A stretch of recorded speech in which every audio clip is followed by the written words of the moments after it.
So మనము day 9లో ఉన్నాం. ఇప్పటిదాకా మనం టెన్సెస్ గురించి మాట్లాడుకుంటున్నాం. సో డే 9లో దేని గురించి మాట్లాడుకుంటామంటే మనము ప్రెజెంట్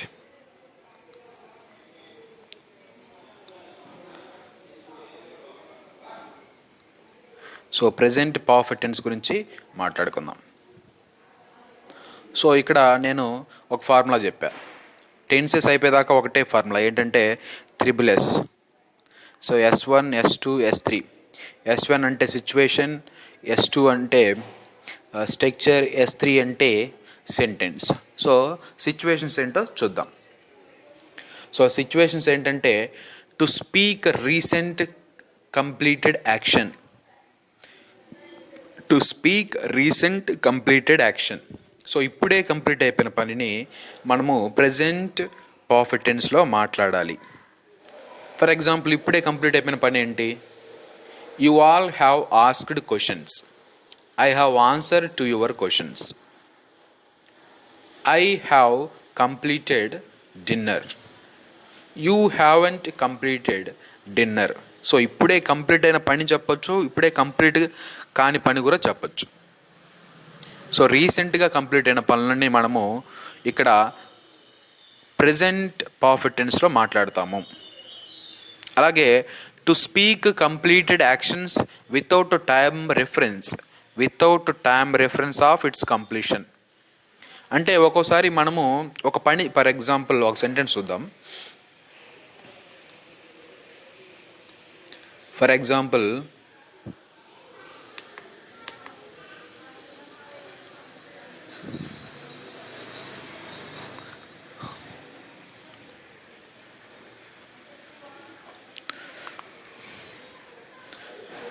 సో ఒక సెంటెన్స్ చూద్దాం.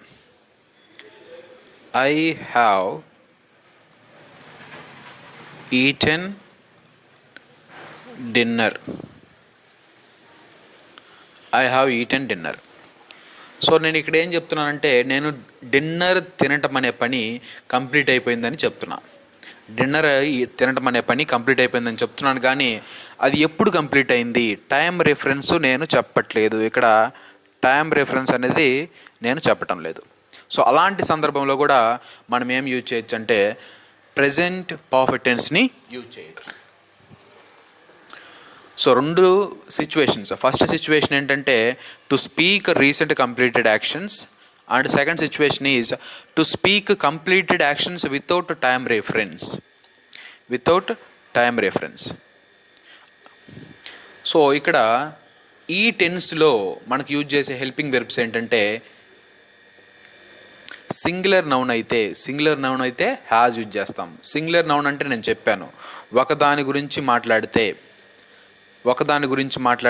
Singular noun. ఒకటి కంటే మోర్ దెన్ వన్ గురించి మాట్లాడితే అది plural noun. So plural noun వచ్చినప్పుడు మనకి ఏం యూజ్ చేస్తామంటే హ్యావ్ని యూజ్ చేస్తాం. అలాగే he, she and it. So ఈ మూడు సబ్జెక్ట్స్ వచ్చినప్పుడు హ్యాజ్ యూజ్ చేస్తాం. క్లాసు జాగ్రత్తగా వినండి. క్లాసు వింటేనే సగం మీకు ఎలా సెంటెన్సెస్ రాయాలో కన్ఫ్యూజన్ లేకుండా వస్తుంది. సో క్లాసు జాగ్రత్తగా వినటం, అది ఏదైనా కావచ్చు, either spoken English or mathematics, whichever the subject it may be. when you can listen keenly, you can understand very clearly and you can do assignment very nicely. So I, you, we and they వచ్చినప్పుడు have అనే helping వెర్బ్ని మనం use చేస్తాం. So మనకి ఇప్పుడు ఏం తెలుసు, S1 కంప్లీట్గా తెలుసు, ఎప్పుడు హెల్పింగ్ వెర్బ్స్ను ఏ సబ్జెక్ట్కి ఎలాంటి హెల్పింగ్ వెర్బ్ యూజ్ చేయాలో తెలిసింది. సో ఇప్పుడు మనము S2 తెలుసుకోవాలి. S2 ఏంటి మనకి? స్ట్రక్చర్. సో ఇక్కడ స్ట్రక్చర్ మీకు ఇచ్చాను. సో స్ట్రక్చర్ ఏముంది మనకి ఇక్కడ? అంటే సో పాజిటివ్ సెంటెన్స్. మనము ప్రతి సెంటెన్స్ని ఎలా రాస్తాము? 1 పాజిటివ్ సెంటెన్స్, 2 నెగిటివ్ సెంటెన్స్, అలాగే 3 positive question, 4 negative question. So 4 రకాలుగా ఒక సెంటెన్స్ని మనం రాస్తాం. అలాగే WH క్వశ్చన్స్ కూడా ఉన్నాయి, అవి కూడా చెప్తాను. సో ఇక్కడ మీరు క్లియర్, ఇక్కడ ఏం చెప్తున్నాను, పాజిటివ్ సెంటెన్స్ గురించి మాట్లాడుకుంటున్నాం. So subject plus helping verb plus V3 plus object. So అదే నేను ఇక్కడ రాశాను. సబ్జెక్ట్ ఏం రాశాను ఇక్కడ? I is the subject. So have helping verb, resigned, resigning. So V3 రాయాలి. ఫర్ ఎగ్జాంపుల్ ఇక్కడ eat, at, eaten, play,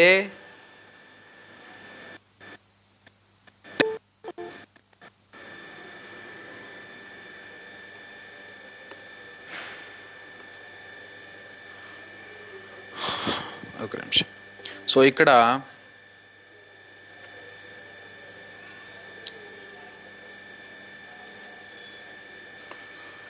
so played,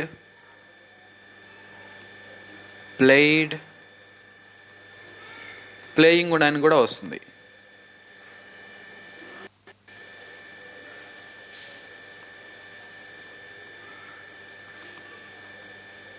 ఇక్కడ V4 ఏంటి?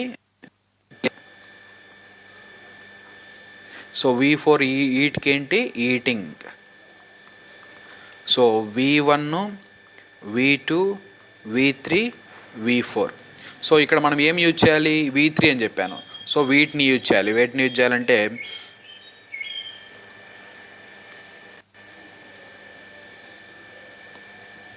సో ఇక్కడ V3ని యూజ్ చేయాలి. So that is about farming sentences. చివరిలో ఏమొస్తుంది? మై జాబ్ అనేది object అనేది చివరిలో మనకి వస్తుంది.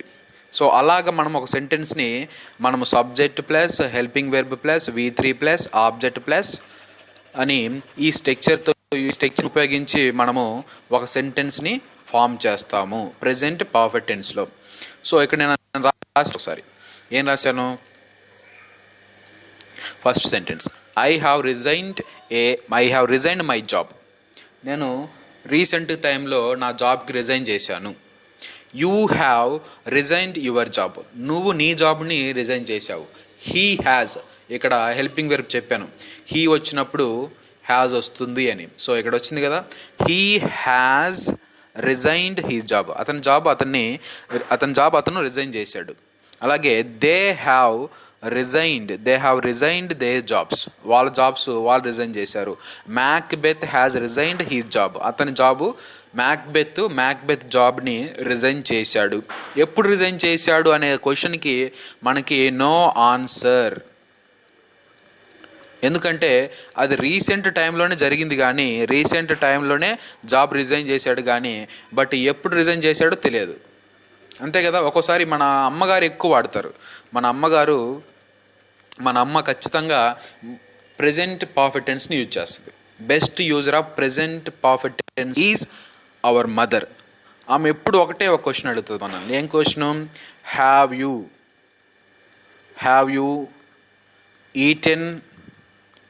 యూ ఈటెన్ నాన్న? ఒకటే క్వశ్చన్, తిన్నావా లేదా? ఎప్పుడు తిన్నావా అనవసరం, తిన్నావా లేదా అంతే. సో ఇక్కడ కూడా ఏంటంటే I have resigned my job, you have resigned my job, he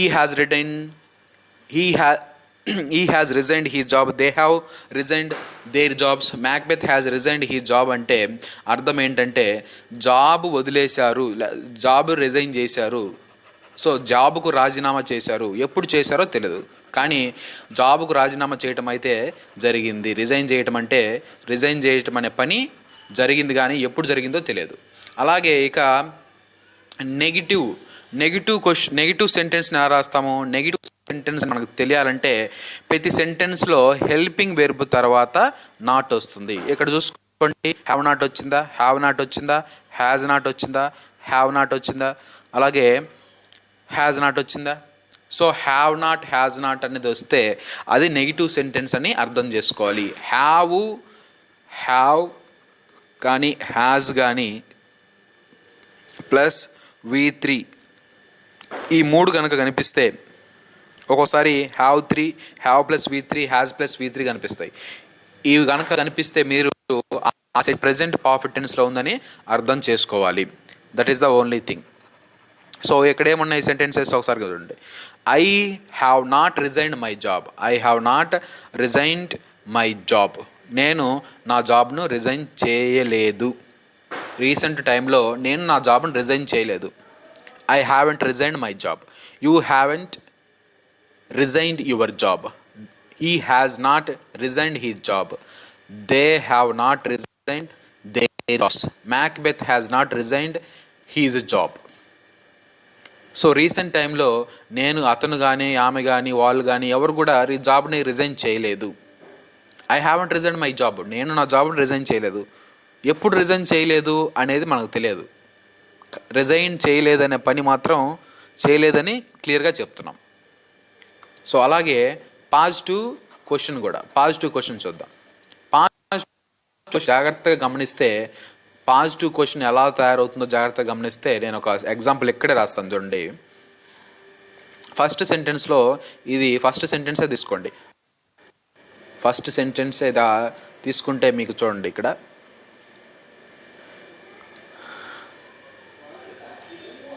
I have resigned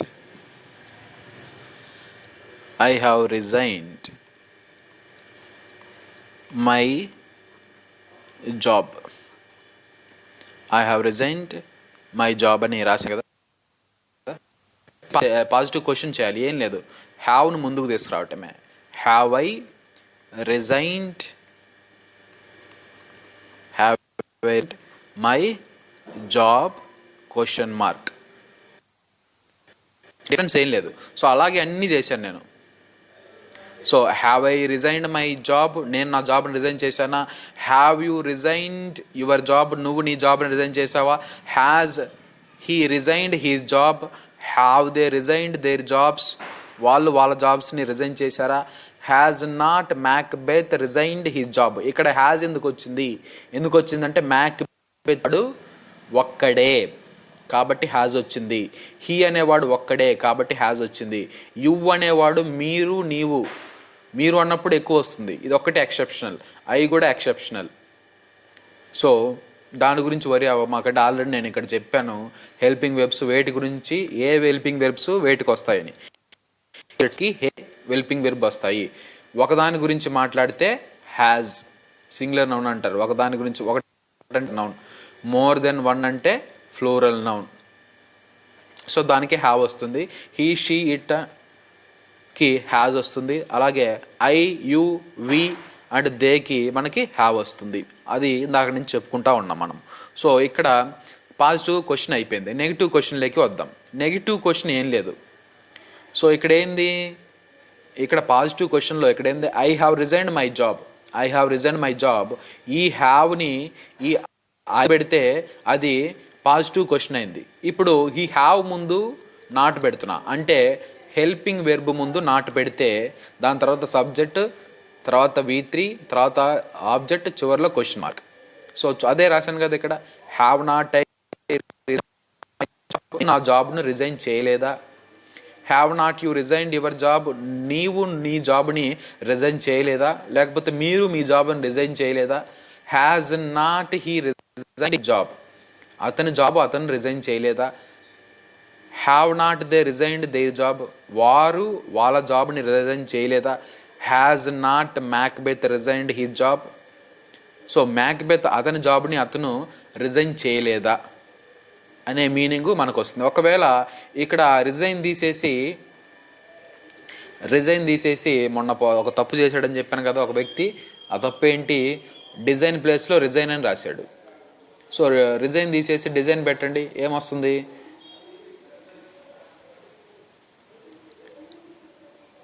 ఏమొస్తుందంటే సింపుల్గా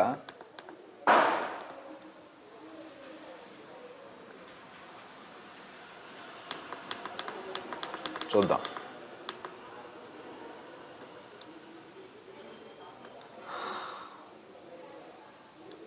మొత్తం సెంటెన్స్ అంతా మారిపోతుంది.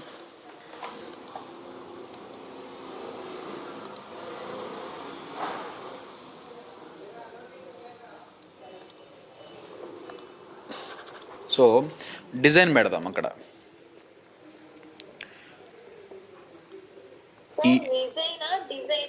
డిజైన్ అమ్మా, హెల్పింగ్ వెర్బ్ మారుస్తున్నా, మెయిన్ వెర్బ్ మారుస్తున్నా. సో ఏం చేద్దాం ఇక్కడ చూద్దాం.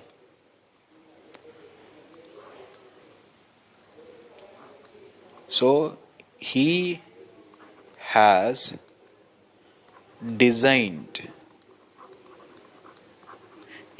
designed a new dress.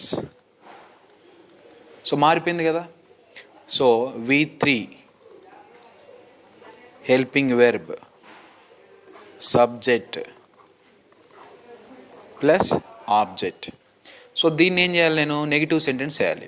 Negative sentence ఎలా వస్తుంది, simple. He has not okay designed a new dress. So అలాగే పాజిటివ్ క్వశ్చన్ ఏంటి, ఈ హ్యాజ్ని ఈ సబ్జెక్ట్ ముందు తీసుకెళ్తే పాజిటివ్ క్వశ్చన్ అవుతుంది. ఏంటో అప్పుడు హ్యాజ్ హీ డిజైన్డ్, ఇంకా రిమైనింగ్ థింగ్స్ అలానే ఉంటాయి. Has he designed a new dress question mark చివరి. వాయిస్ కట్ అవుతుందమ్మా. Now is it clear? మీ సిగ్నల్ క్లియర్గా ఉండాలి. సో ఇది నెగిటివ్ క్వశ్చన్ ఏంటి, సో హ్యాజ్ ముందు నాట్ పెట్టడమే, హెల్పింగ్ వెర్బ్ ముందు నాట్ పెట్టడమే. Has not he designed a new dress. So ఇలాగ మనము ప్రెజెంట్ పర్ఫెక్ట్ టెన్స్లో సెంటెన్స్ని మేక్ చేస్తాము. So I hope you have understood.